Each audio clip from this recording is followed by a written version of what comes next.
What is up, guys? I'm KBHD here, and just look at this TV. All right, so we saw a lot of pretty cool TVs at CES, like we do every year, but a lot of the coolest ones never really go on sale. They're more like showcases, but this one is real. This is the LG 4K OLED W in the flesh, and the W stands for wallpaper. And that's a pretty fitting name for a TV like this because it's so thin, it literally looks like a cutout, like a wallpaper on a 65-inch section of the wall. So for the record, the panel is officially 3.8 millimeters thick total, including the wall mount, if you must know. There's actually no way to keep this TV upright. There's no stand that it comes with. You have to wall mount it if you're getting it. So the OLED module is basically a 65-inch sheet of pixels that sort of hooks onto the tiny wall mount at the top like a picture frame, and then actually uses magnets throughout the middle and the bottom of the frame to stay flush with the wall. It's tight. So that makes it thinner on the wall than a bunch of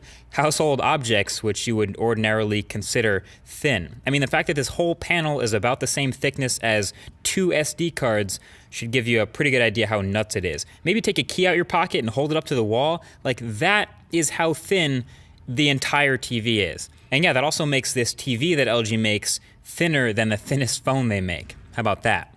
And then the OLED itself is an excellent quality panel, as it should be for the price. It gets up to 1000 nits, which is extremely bright. Blacks are pitch black since it's an OLED.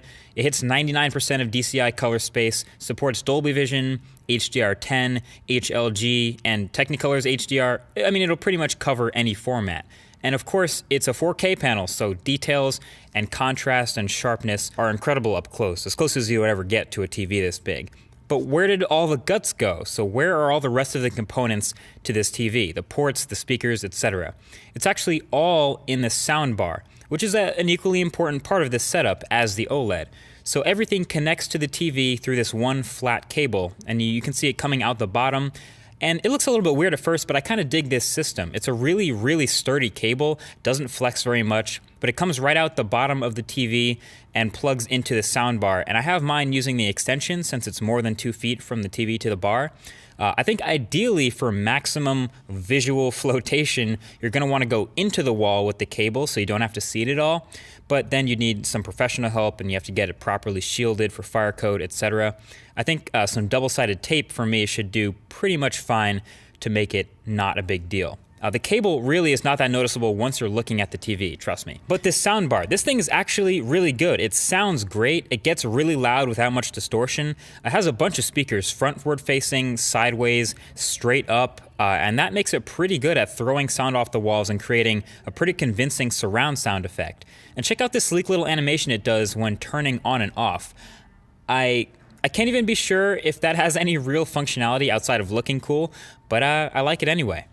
And all of the I/O is, of course, in the soundbar as well. So you plug in your soundbar into the wall, and if you have anything HDMI, there's 4 HDMI ports, a couple USB, an Ethernet, etc. And then all of that gets fed through to the TV, along with power, through that ribbon cable. So that's what allows the TV to be so thin, because it's literally just the OLED panel and some shielding and a few magnets, and that's it as far as what's up on your wall. The dopeness of your setup with this TV will depend pretty much on how well you can hide this cable. So yeah, you can color me impressed. I'm glad to even have it in the studio now thanks to LG. And even after using it for a couple days, sometimes you still find yourself wondering, like, why did it have to get so thin? Like, what's the difference between a TV that's 1 inch thick and this panel that's 1/10 of an inch thick?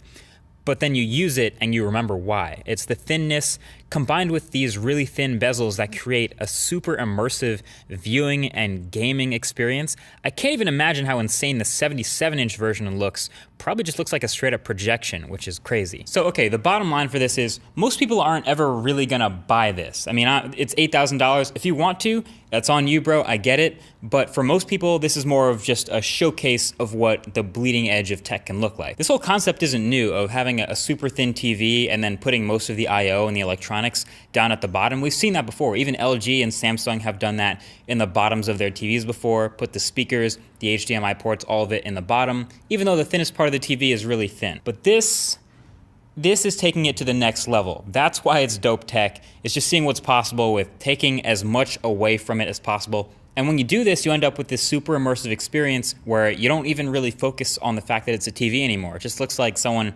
copied and pasted an image onto a wall and you're just looking at the image. It's really cool. So I can leave a link in the description to this if you really want to check it out, but really most of the links I'll leave were the videos I was watching on the TV and the stuff on the TV if you want to check those things out. But that's pretty much it. That's the Wallpaper TV. Thank you for watching. Talk to you guys in the next one. Peace.